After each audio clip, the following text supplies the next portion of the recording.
Assalamualaikum warahmatullahi wabarakatuh. Innal hamdalillah nahmaduhu wa nasta'inuhu wa nastaghfiruh wa na'udzu billahi min shururi anfusina wa min sayyiati a'malina. May yahdihillahu fala mudilla lahu wa may yudlil fala hadiya lahu. Ashhadu an la ilaha illallah wahdahu la syarika lah wa ashhadu anna sayyidana wa nabiyyana Muhammadan abduhu wa rasuluhu la nabiyya ba'dah. Allahumma salli wa sallim ala Sayyidina Muhammad ibn Abdullah wa ala alihi wa ashabihi wa man tabi'ahu ila yaumil qiyamah. Amma ba'd. Qala Allah Ta'ala fi kitabihil karim, a'udzu billahi minasyaitonir rajim. Bismillahirrahmanirrahim. Ya ayyuhalladzina amanu taqullaha haqqa tuqatih wa la tamutunna illa wa antum muslimun.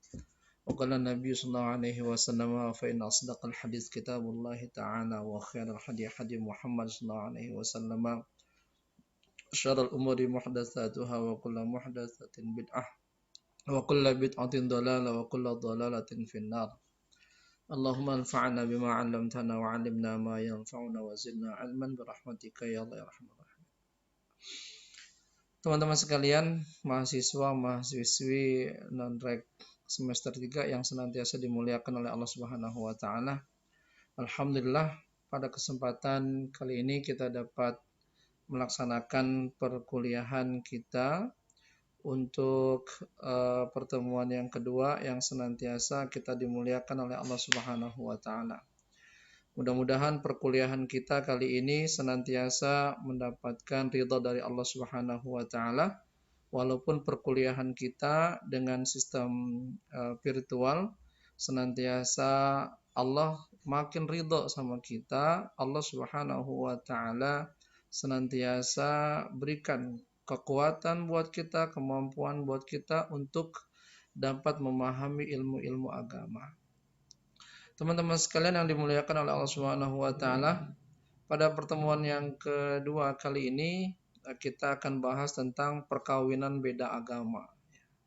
Perkawinan beda agama. Ini sudah banyak teman-teman sekalian. Kalau kita ngomong perkawinan, kalau kita bicara perkawinan beda agama sudah banyak. Pelopornya adalah mereka-mereka ya para selebritis ya.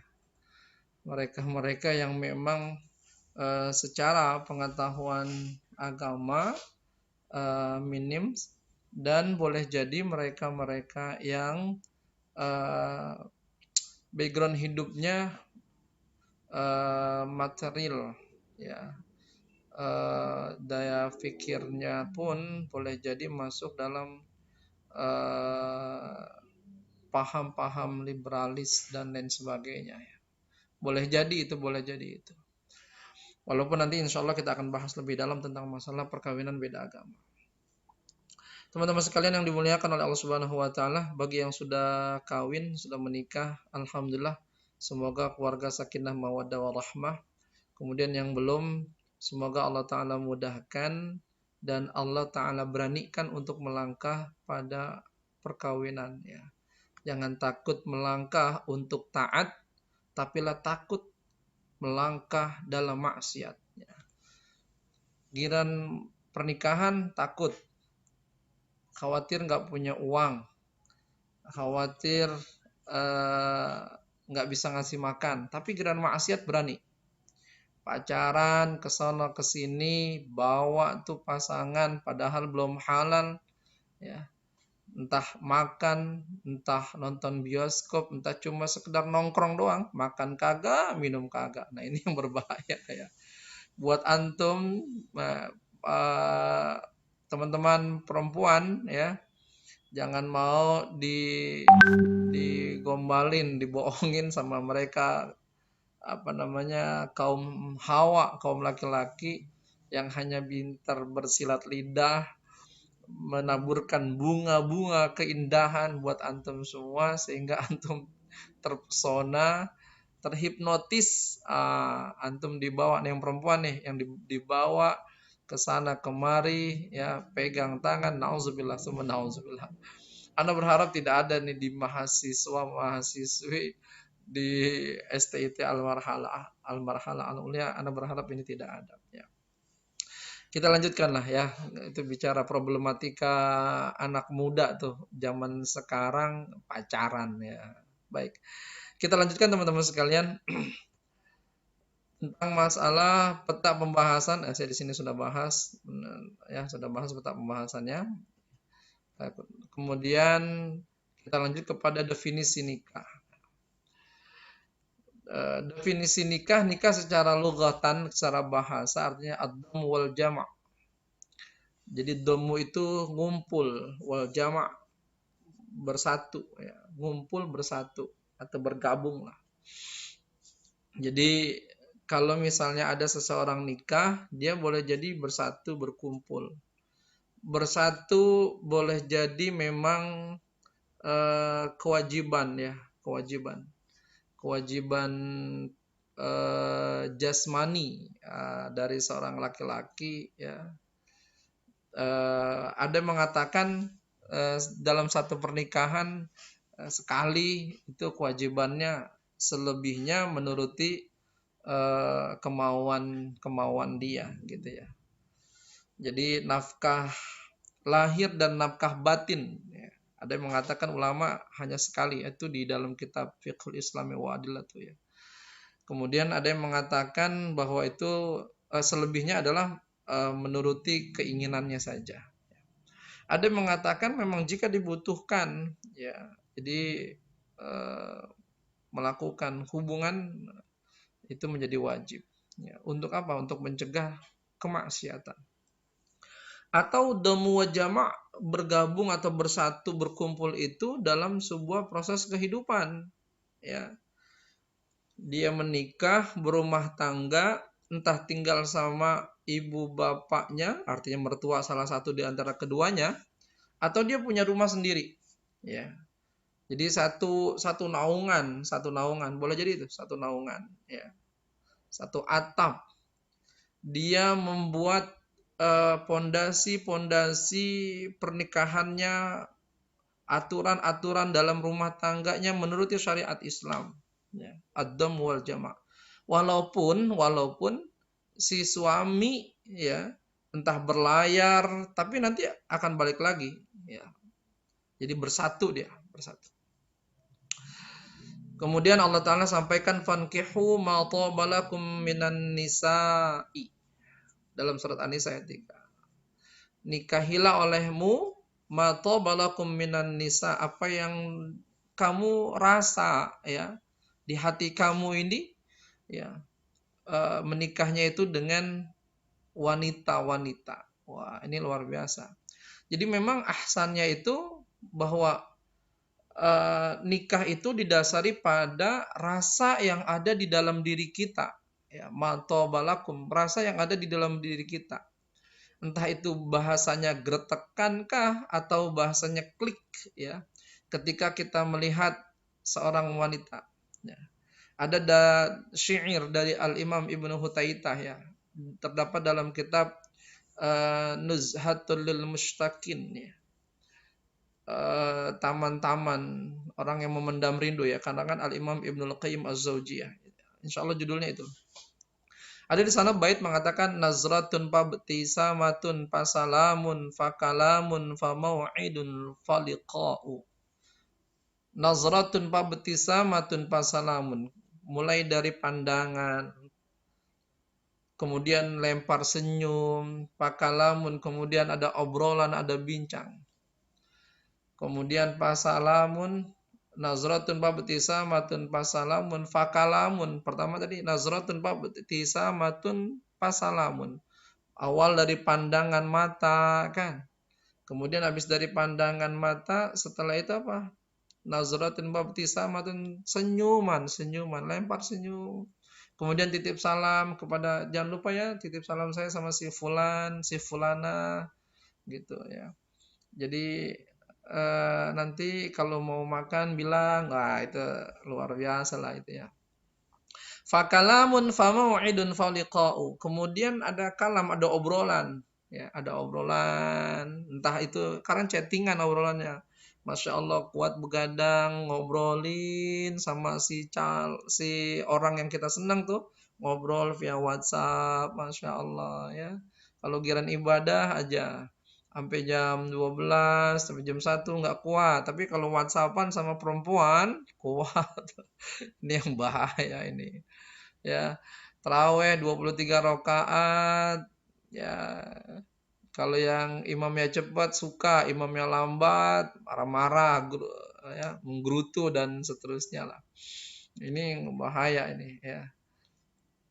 Kemudian pamau'idun faliqa'u, ada janji kemudian berjumpa ya. Jadi ada rasa. Jadi kalau kita nikah ada rasa itu enak. Itu yang buat laki-laki. Kalau perempuan mah nggak dituntut ya. Karena kan ini khitabnya laki-laki. Wa nikahu syar'an, secara syara itu aqdun yatadamman ibahata istimta' kulli minaz zawjain bil akhar. 'Alal wajhil masyru'. Nikah itu secara syariat itu adalah akad yang menyebabkan seseorang boleh bersedap-sedap. Di antara dua pasangan dengan yang lain itu, di antara dua pasangan itu boleh bersedap-sedap. Istimta' ya. Secara syariat tentunya. Bersedap-sedap secara syariat hubungan seksual itu tentunya yang dibolehkan ya. Tak boleh lewat dubur, tak boleh. Tapi kalau modelnya boleh lah. Tapi kalau lewat duburnya tak boleh ya. Jadi ada satu cerita ya di dalam Ibnu Katsir ya. Jadi ada orang tentang orang-orang Yahudi ya, melihat bahwasanya berhubungan seksual dari belakang, padahal enggak, tujuan di depan. Tujuannya sama, tetapi teknisnya beda-beda. Ada yang madhep belakang, madhep samping. Terserah lah pokoknya gitu ya. Jadi yang terpenting adalah tujuannya sama. Nisa'ukum harsul lakum fa'tu harsakum anna syi'tum tuh. Fa'tu harsakum anna syi'tum. Ente datangin tanaman ente, kebun ente anna syi'tum. Bagaimanapun yang ente mau, tapi tetap tujuannya satu. Ya, tujuannya yaitu di arah depan. Ya, kubulnya. Jadi di kubulnya. Jadi jangan madhep belakangnya yang dilaksanakan, tidak boleh. Itu nauzubillah min dzalik. Ya. Jadi boleh deh tuh dibolak-balik segala macam boleh, ya. Jangan jalan masyru', ya. Wa yuradifuhu al-zawaj bi istimrar li'anna an-nikah yadummu zawjain wa yuzawwiju ar-rajul bil mar'ah wa tuzawwiju al-mar'ah bil rajul li'anna an-nikah wa zawaj yajma' baina syakhsain wa yadummu ahaduhuma ila al-akhar. Jadi pernikahan itu memang menggabungkan ya. Makanya kalau pernikahan itu harus ada tuntunan yang jadi patokan umum. Nggak boleh main ego, nggak boleh main perasaan. Hukum syariat, hukum Al-Quran hadis yang difahamkan oleh para ulama. Ya. Kalau main ego, main perasaan nggak bisa, ya. Nggak bisa. Benernya dalam hubungan interaksi rumah tangga itu benernya bener secara syariat. Jangan bener salahnya menurut perasaan. Suami pulang lambat, marah-marah, tabayun belum, konfirmasi belum, itu nggak boleh. Itu definisi secara nikah ya, secara bahasa dan juga secara syariat. Ini ada di dalam kitab Al-Mu'tamad fi Fiqh Al-Imam Asy-Syafi'i. Yang selanjutnya adalah dalil nikah. Nah, nikah itu dalilnya yang pertama dalam surat An-Nisa ayat 3. Allah Ta'ala sampaikan, ya ayuhan nasu taqulabbakum alladhi khalaqakum min nafsi wahidah wa khalaqa minha zawjaha wa batta minhuma rijalan katsiran wa nisaa wattaqullaha alladzi tasaaluna bihi wal arham innallaha kana 'alaikum raqiba. Jadi yang menjadi sorotan kita di sini adalah bahwa kita diciptakan oleh Allah min nafsi wahidah, kemudian lawanan kita Allah Ta'ala ciptakan, kemudian apa? Wa batta minhuma rijalan katsiran wa nisaa nih. Allah Ta'ala kembang biakkan dari kita, dari laki-laki dan perempuan, dari pasangan satu, pasangan yang lainnya, apa? Rijalan katsiran wa nisaa. Laki-laki dan perempuan banyak tuh. Jadi ini titik poin kita. Bahwa Allah Subhanahu wa Ta'ala ciptakan kita dari Nabi Adam, kemudian Allah Ta'ala ciptakan dari Nabi Adam berupa pasangannya, dan itu terus menerus sampai ke bawah seperti itu. Ya, sampai ke bawah seperti itu. Nah, dari kedua itu, pasangan itu, maka Allah Subhanahu wa taala apa? Berikan kembang biakan ya, anak laki-laki dan juga perempuan. Jadi banyak anak ya, banyak anaknya. Jadi ini pesan-pesannya di sini nih. Ya, bahwasannya kita berjumpa dengan pasangan kita, kemudian menikah, setelah menikah batsa minhum rijalan katsiran wa nisa. Makanya buat antum semua yang udah nikah, jangan batasi anak, cuma 2, 3, jangan. Kalau masih kuat dalam pengertian biayanya ya, kemudian memanage bagi baik, ya udah anaknya banyak gitu ya, anaknya banyak. Bukan banyak anak banyak rezeki, banyak anak banyak rezeki.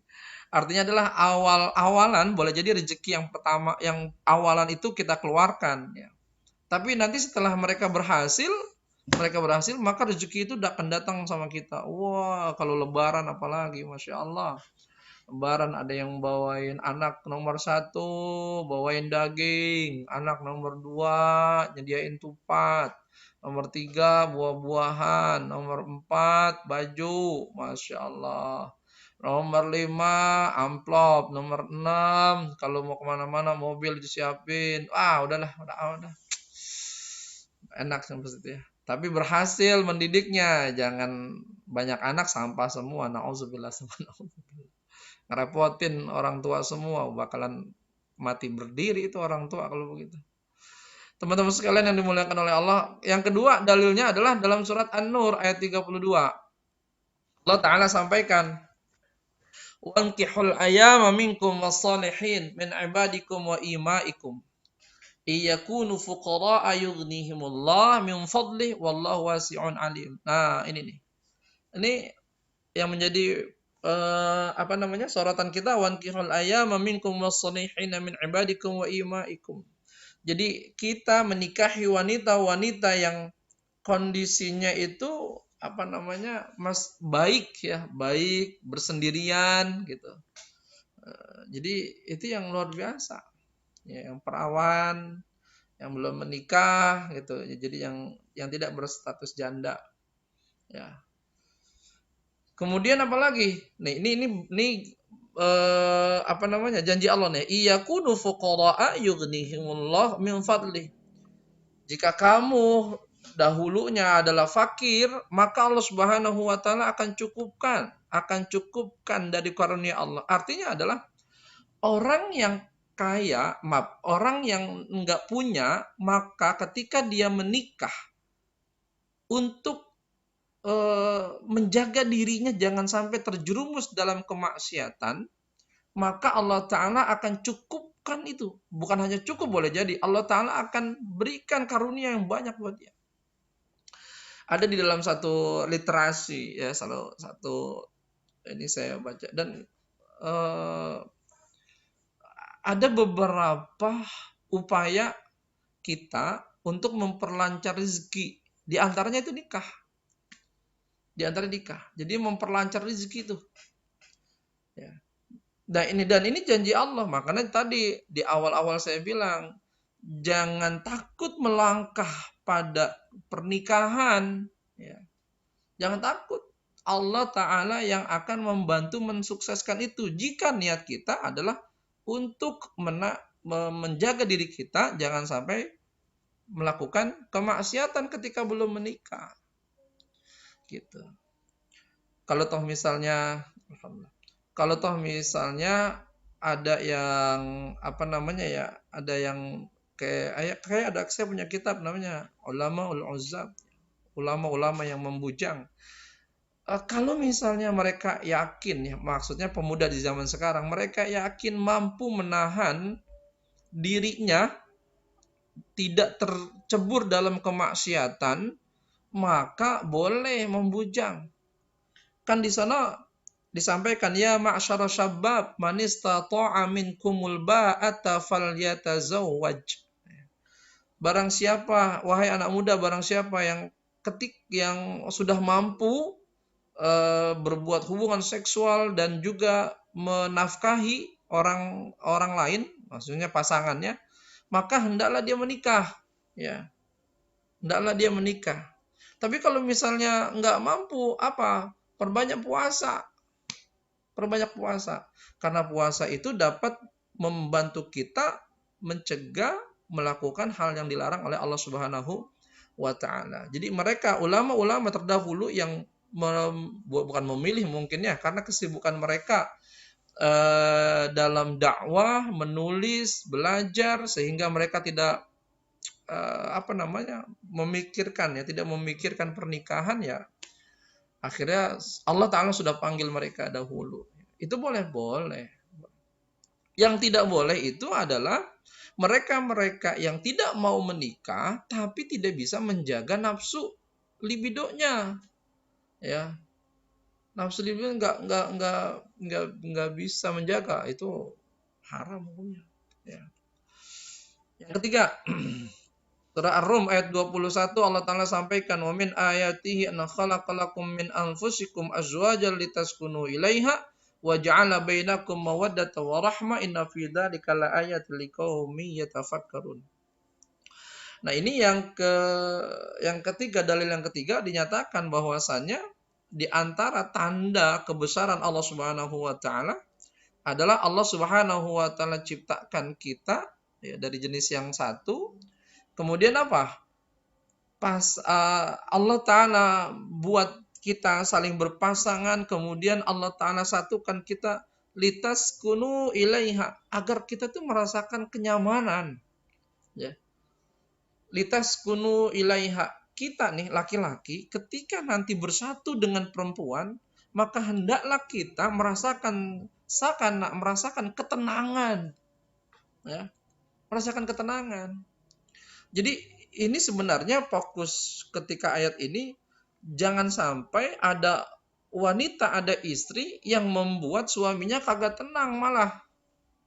Contoh misalkan, pulang sudah sore, kerjaan banyak, problematika interaksi dalam pekerjaan luar biasa.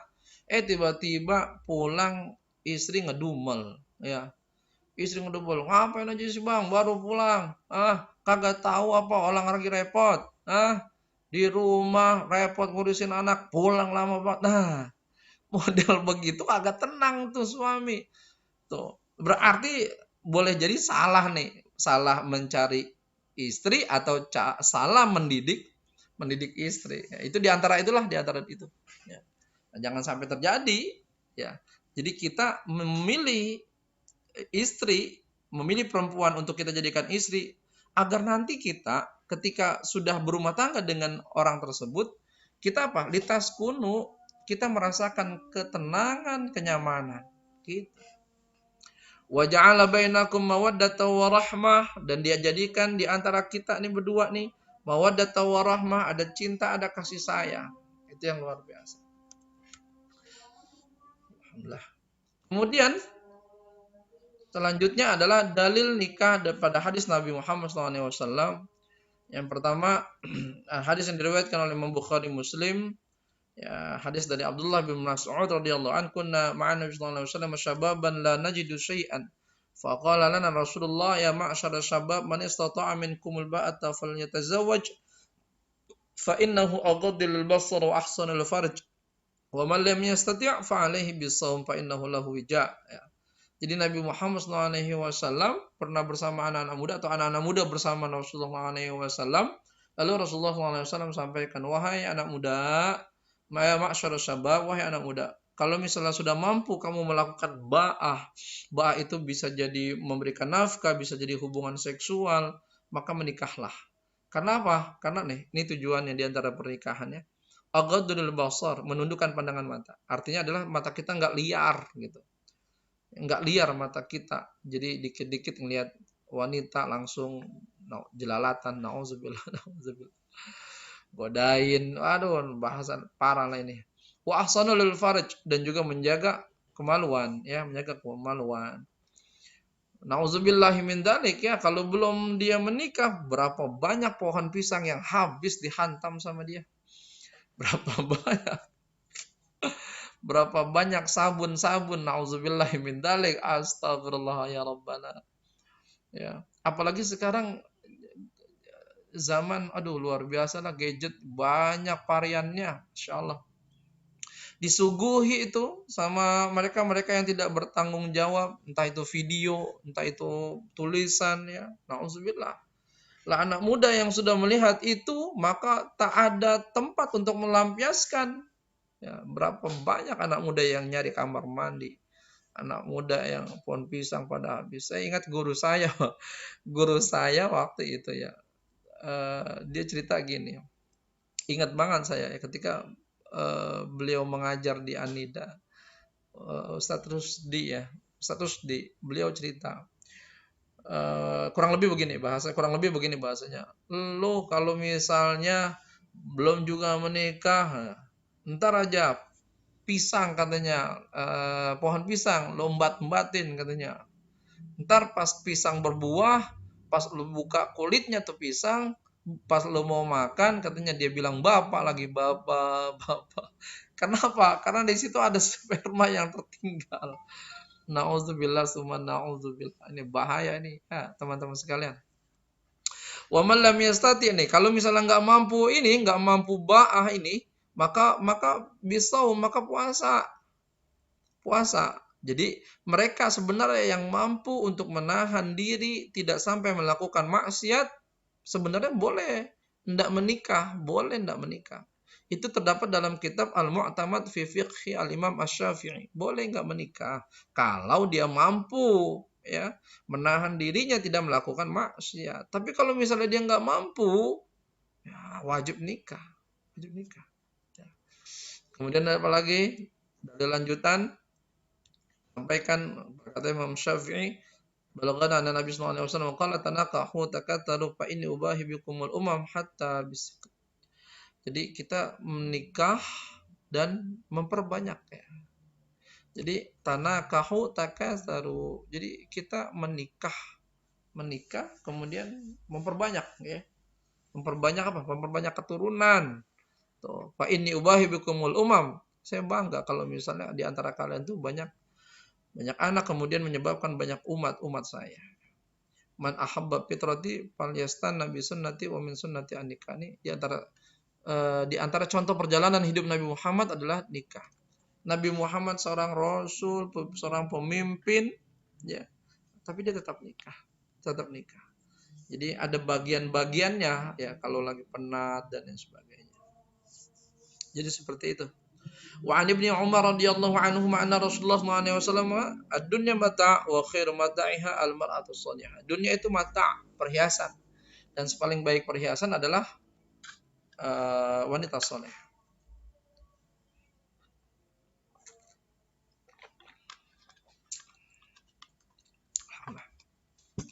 Teman-teman sekalian yang dimuliakan oleh Allah. Jadi kalau mau nyari itu, carilah almar'atus solihah, wanita yang solihah, wanita yang baik. Solihah itu kan begini sifatnya. Dia bukan hanya mampu berbuat baik, tapi kebaikan dia dirasakan oleh orang lain gitu.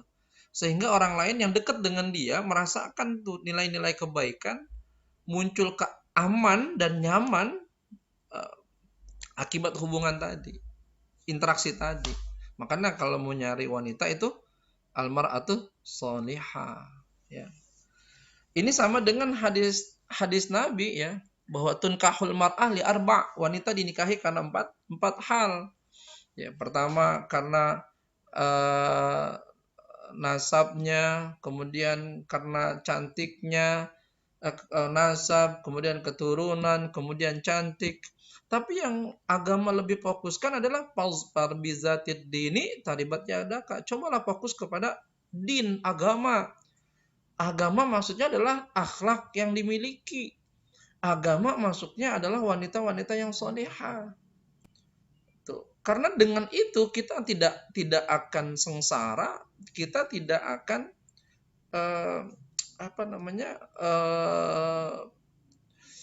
mengalami kerugian. Ya wajar kalau misalnya pernikahan itu sedikit-sedikit mengalami cekcok atau nggak sepaham, wajar.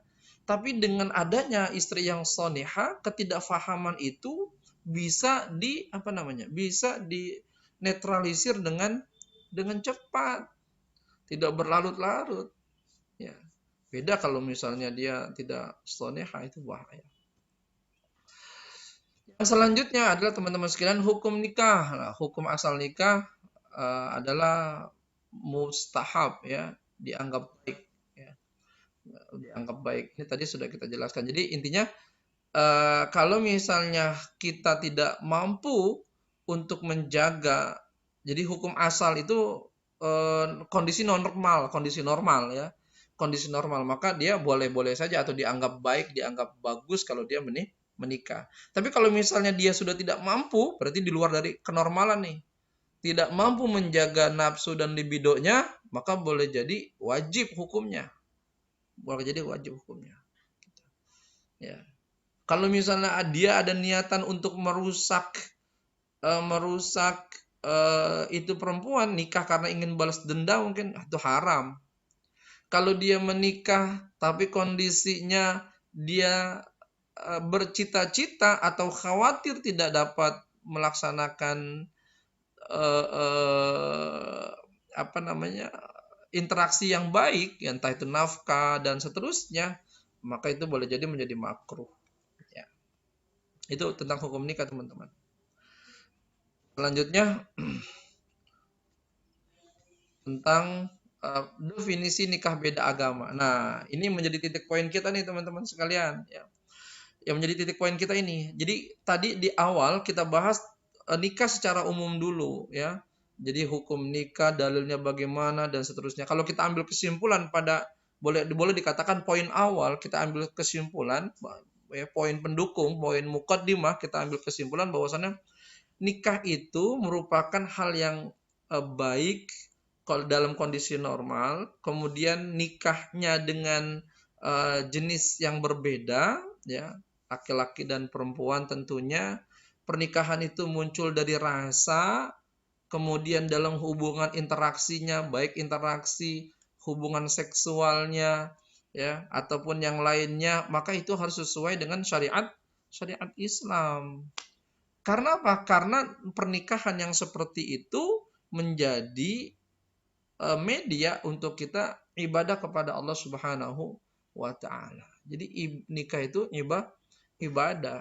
Jangan sampai ibadah itu tidak berlandaskan. Nah, sekarang pembahasan yang intinya sebenarnya ini definisi nikah beda agama. Jadi pernikahan beda agama itu bagaimana? Ya.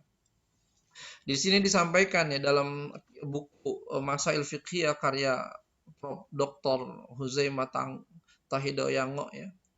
Perkawinan beda agama adalah perkawinan laki-laki dengan perempuan bukan muslimah dan sebaliknya.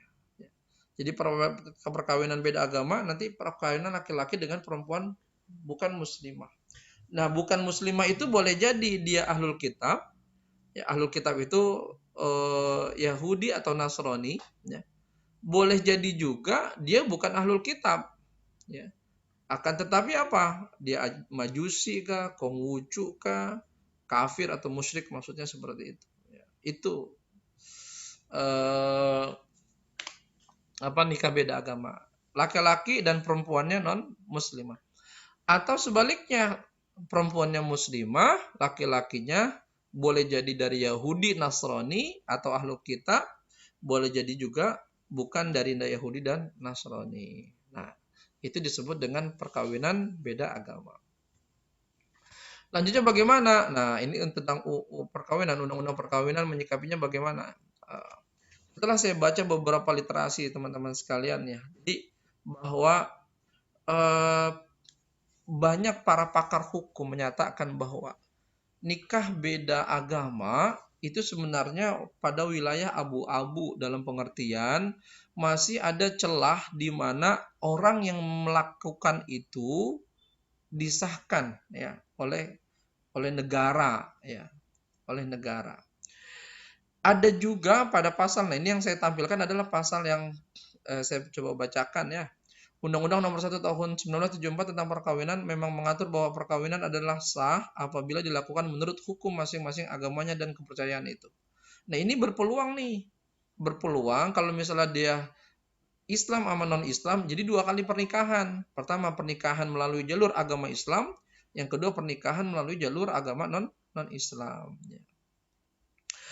Kemudian pada pasal 8 huruf F Undang-Undang Perkawinan menyebutkan bahwa perkawinan dilarang jika aturan agama melarang serta peraturan yang lain berlaku. Jadi kalau misalnya ini antara di pasal 8-nya menyatakan demikian. Selain itu pula MUI berpandangan bahwa perkawinan antara muslim dengan non-muslim tidak diperbolehkan, ya, karena mesti berdasarkan Al-Quran dan hadis, sehingga ketentuan pasal 2 ayat 1 Undang-Undang nomor 1 tahun 1974 mengenai syarat sah perkawinan tidak mungkin dilakukan oleh para pemohon yang memiliki perbedaan agama. Jadi inilah beberapa ayat ya yang diantaranya yang menitik beratkan pada pernikahan beda agama itu tidak sah menurut undang-undang. Walaupun memang ada pakar-pakar hukum yang lainnya menyatakan bahwasannya ada peluang di mana orang yang ingin menikah beda agama itu bisa terjadi. Misalkan dia melakukan pernikahannya di luar sana ya, di luar negeri gitu ya, melakukan pernikahannya di luar negeri. Nah, setelah itu dia urus kependudukan dan seterusnya di mana namanya di Indonesia ya, di Indonesia itu bisa dilakukan itu ya. Dan ada beberapa yang terjadilah seperti itu ya. Baik teman-teman sekalian yang dimuliakan oleh Allah, selanjutnya lanjutannya yaitu tentang apa? Nah, ini dalam kompilasi hukum Islam teman-teman sekalian yang dimuliakan oleh Allah Subhanahu wa taala. Dalam kompilasi hukum Islam pasal 40 huruf C dan pasal 44 secara eksplisit mengatur tentang larangan perkawinan antara laki-laki muslim dengan wanita non-muslim. Tuh. Dan wanita muslim dengan laki-laki non-muslim. Pasal 40 huruf C kompilasi hukum Islam menyatakan bahwa dilarang melangsungkan perkawinan antara seorang pria dengan seorang wanita karena keadaan tertentu. Karena wanita yang bersangkutan masih terikat satu perkawinan, kemudian wanita yang dalam masa iddah gitu, atau wanita tersebut tidak beragama Islam. Nah, dalam kompilasi hukum Islam ini dinyatakan secara jelas bahwa pernikahan beda agama tidak diperkenankan atau tidak sah. Artinya adalah secara perundang-undangan di Indonesia sangat ketat walaupun ada penafsiran yang berbeda. Jadi ketat ia menyatakan bahwasannya tidak boleh melakukan pernikahan kalau beda agama. Ini dalam kitab fikih, dalam buku fikih kontemporer ya. Selanjutnya teman-teman sekalian yang dimuliakan oleh Allah Subhanahu wa taala. Nah, tadi sudah kita bahas tuh. Perkawinan beda agama itu boleh jadi laki-laki muslim, wanitanya non ahlil kitab. Itu satu. Kemudian laki-laki yang kedua, laki-lakinya muslim, wanitanya ahlul kitab. Tuh. Ya, jadi yang pertama nih, jadi yang dimaksud dengan perkawinan beda agama yang pertama laki-lakinya muslim, wanitanya non ahlul kitab. Boleh jadi Majusi, Konghucu, Shinto dan lain sebagainya. Agama-agama duniawi ya, bukan agama samawi. Kemudian yang kedua, laki-laki muslim tapi wanitanya ahlul kitab. Yang ketiga, wanitanya muslimah, laki-lakinya ahlul kitab. Yang keempat, wanita muslimah, laki-lakinya bukan ahlul kitab. Nah, kita bahas satu-satu. Kasus yang pertama disampaikan oleh Dr. Muhammad Zuhaili, disampaikan teman-teman sekalian. Yahrumu 'alal muslim an-nikahul kafirah allati laysa laha kitabun samawiyyun kal wathaniyah wal majusiyah wal ibahiyah wa kullu madhhab kafara mu'taqiduhu. Fa idza aslamat halanikahuha wa jaza zawaj biha. Liqauli ta'ala wala tankihul musyrikat hatta yu'minna wala ammatun mu'minatun khairum min musyrikati walau a'jabatkum. Nah, kata Dr. Muhammad Zuhaili ketika ia membahas hal ini bahwa yahrumu 'alal muslim nikahul kafirah. Jadi haram laki-laki muslim menikahi wanita kafir. Wanita kafir berarti bukan beragama Yahudi dan bukan beragama Nasrani. Jadi sampai dijelaskan allati laisa laha kitabun samawiyyun, yang tidak memiliki kitab samawi. Kalau Yahudi kan Taurat, kalau Nasrani kan Injil. Nah ini dia nggak punya kitab samawi sama sekali. Kawatania, penyembah berhala, majusia, penyembah api, ibahiyah, ya model kayak animisme, dinamisme, ya model-model seperti itu. Nah, ini tidak boleh melakukan hal itu, nggak boleh. Jadi laki-laki Muslim haram hukumnya menikah dengan wanita kafir atau bukan ahlul kitab.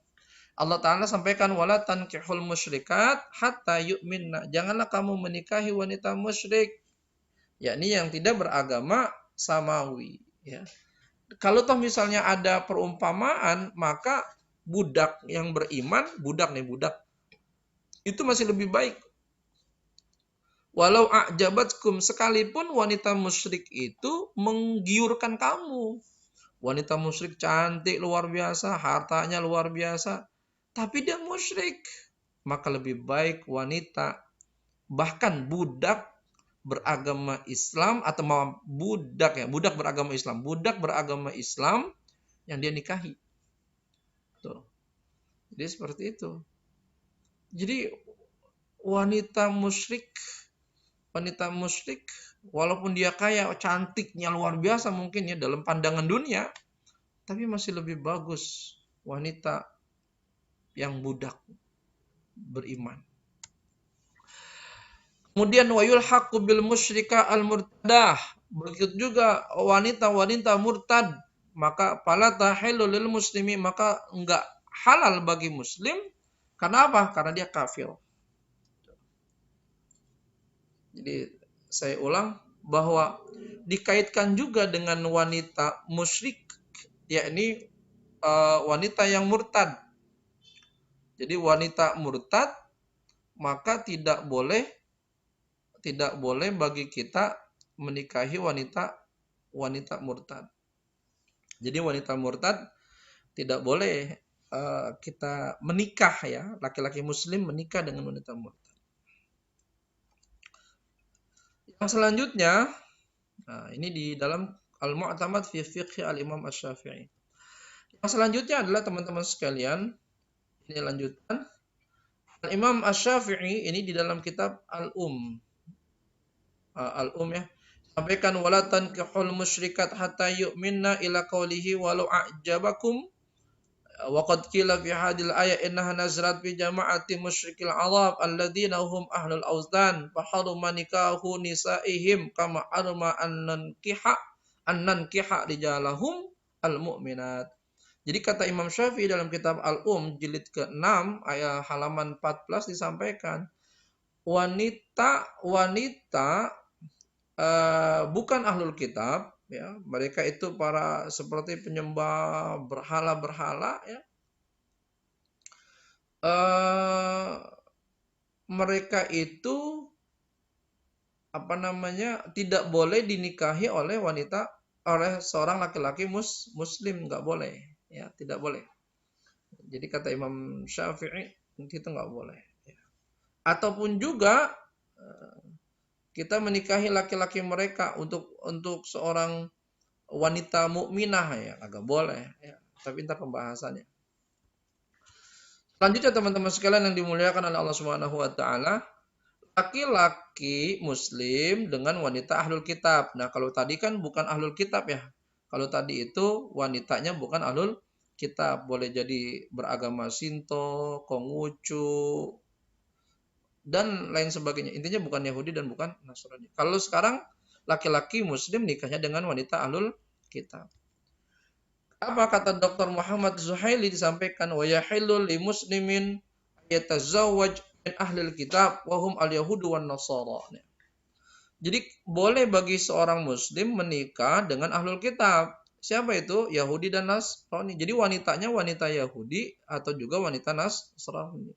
Li'anna lahu al-wilayah 'alaiha, karena memang ada kewalian, ya, ada kebolehan, kekuasaan atas wanita tersebut.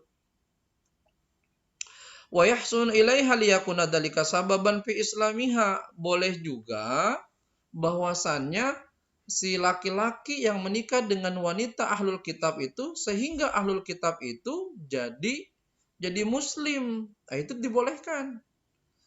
Kalau tadi menikah dengan wanita yang bukan ahlul kitab, tidak boleh. Nah sekarang menikah dengan wanita ahlul kitab, lalu wanita ahlul kitab tadi menjadi muslim gara-gara menikah gitu. Itu lebih bagus. Ya. Wala yajuzu li zaujil muslim ay yakraha ala taghyiri diniha. Ketika dia udah menikah, maka si muslim nih, laki-laki yang udah muslim tadi, yang laki-laki yang muslim maksudnya, itu nggak boleh memaksa agar si perempuan tadi berpindah agama. Tetapi kalau misalnya billati hiya ahsan ya, bil hikmah, dengan hikmah, dengan pengetahuan, dengan kesabaran, dengan bijaksana, itu boleh. Sehingga perempuan tadi, saya mau masuk Islam deh, itu boleh. Allah Ta'ala sampaikan dalam surah Al-Ma'idah ayat 5. Wa ta'amul ladhina utul kitaba halul lakum wa ta'amukum halul lahum wal muhsanat minal mu'minat wal muhsanat minal ladhina utul kitab min qablikum. Idza ataitumuhunna ujurahunna muhsinina ghairu musafihin wala muttakhidhi akhdan.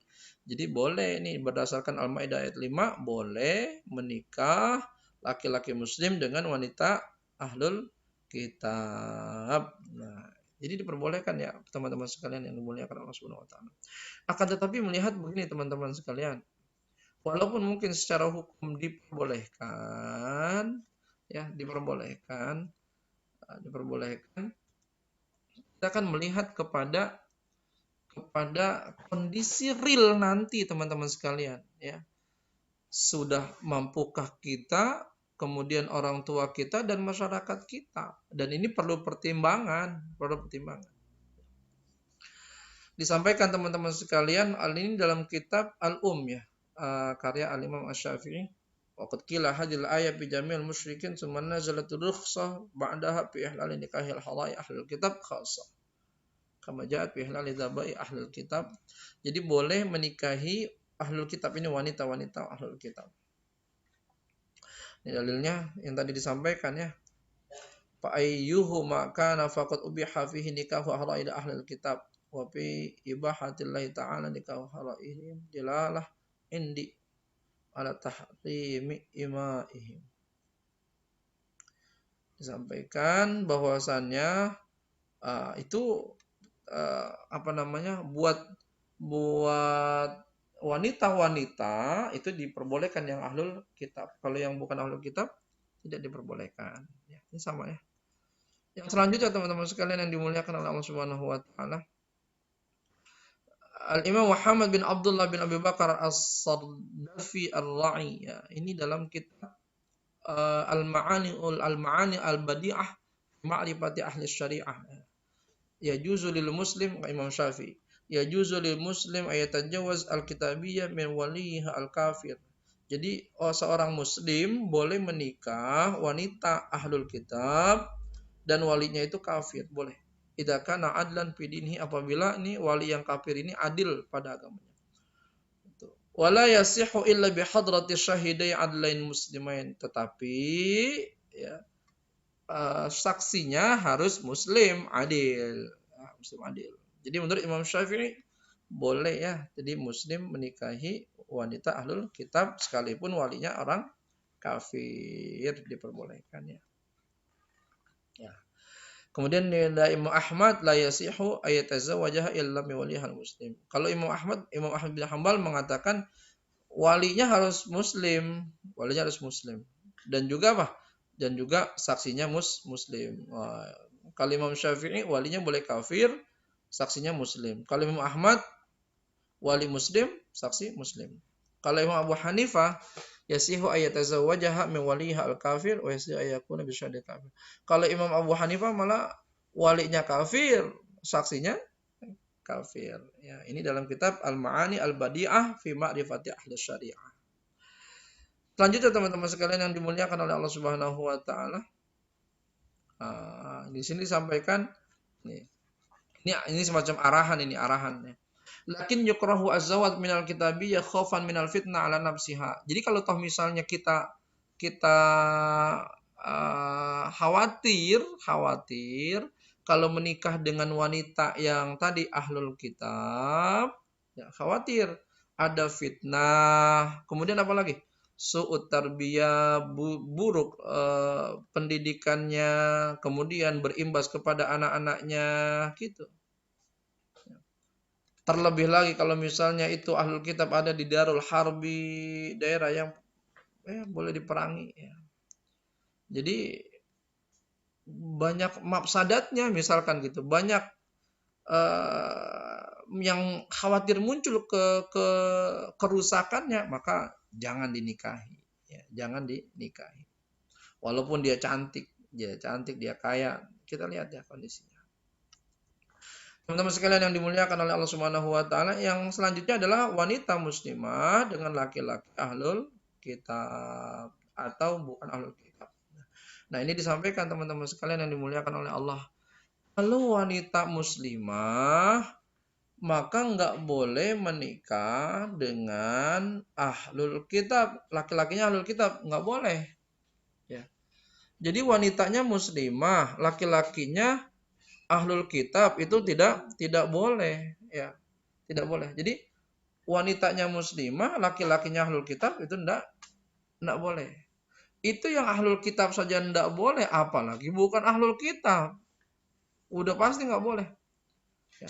Di sini disampaikan mahma kanat dayanatu. Apapun agamanya udah tidak boleh. Tidak boleh. Jadi kalau wanita muslimah udah fokusnya ke laki-laki muslim, udah itu doang. Laki-laki ahlul kitab nggak boleh. Laki-laki non ahlul kitab apalagi haram hukumnya. Haram hukumnya. Wala yaj'alallah lil kafirin al mu'minina sabila. Jadi jangan sampai ada apa namanya? Ada upaya kita untuk menjadikan si laki-laki ahlul kitab ataupun bukan ahlul kitab menikah dengan wanita muslimah. Jangan. Teman-teman sekalian yang dimuliakan oleh Allah Subhanahu wa taala, ini di dalam kitab Al-Ma'ani Al-Badi'ah Ma'rifati Al-Syari'ah disampaikan. Laisa lil muslim wilayah fin nikah ala ibnatihi al-kafir. Jadi kata Imam Syafi'i dan Imam Abu Hanifah pendapatnya mengatakan tidak boleh muslim, laki-laki muslim dia menikahkan anak perempuan yang masih kafir. Jadi bahwa ini ada orang muslim lah, orang non Islam masuk Islam. Kemudian si laki-laki udah muslim kan, laki-laki sudah muslim. Anaknya masih belum muslim, ya, masih kafir. Maka ketika nanti dia nikah, si anak perempuan ini nikah, itu nggak boleh jadi wali, ya, tidak boleh jadi wali. Jadi tidak sah lah pernikahannya, tidak sah. Pernikahan siapa? Pernikahan si anaknya, ya, karena buat yang muslim tidak boleh menjadi wali bagi yang wanita atau anaknya yang kafir, ya. Teman-teman sekalian yang dimuliakan oleh Allah Subhanahu wa taala, itu yang dapat disampaikan ya, untuk mata kuliah Masailul Fiqhiyah tentang pernikahan beda agama, ya, atau perkawinan beda agama. Kesimpulannya adalah bagi laki-laki yang muslim tidak boleh menikah atau haram menikah dengan wanita yang non ahlul kitab. Udah jelas itu. Kemudian laki-laki muslim, ini kedua, laki-laki muslim boleh menikah dengan wanita ahlul kitab selagi, ini catatan nih, selagi tidak ada khawatir tentang fitnah yang akan muncul, ya. Entah bicara kemurnian dia sebagai wanita ahlul kitab, entah nanti pendidikan buat anak-anaknya dan seterusnya. Jadi amannya mah sebenarnya kalau mengikuti kaidah al-khilaf minal khuruj mustahab. Jadi udah mendingan enggak usah lah, banyak wanita-wanita yang muslimah masih banyak gitu ya. Masih banyak. Jadi fokus ke situ. Nah, kalau yang ketiga dan keempat, wanita muslimah tidak diperkenankan atau haram menikah dengan laki-laki yang ahlul kitab atau laki-laki non ahlul kitab, ya. Itu untuk kesimpulannya. Teman-teman sekalian yang dimuliakan oleh Allah Subhanahu wa taala, saya berpesan kepada teman-teman semuanya, wabil khusus ya yang laki-laki.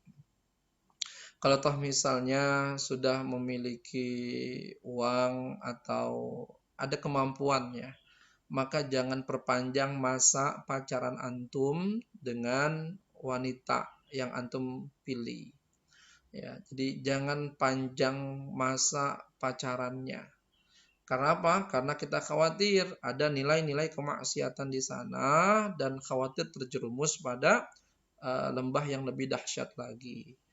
Kemudian bagi wanita harusnya selektif ya. Jangan terbuai dengan kata-kata indahnya, kemudian diajak, dipegang tangannya, jangan sampai seperti itu ya. Mudah-mudahan kita semua dipelihara oleh Allah Subhanahu wa taala, dan ilmu itu kata Imam Syafi'i, wa nurullah la yuhda lil 'asi. Ilmu itu cahaya, dan cahaya Allah itu nggak bakalan diberikan kepada orang yang berlaku maksiat. Apalagi Anda menuntut ilmu ya.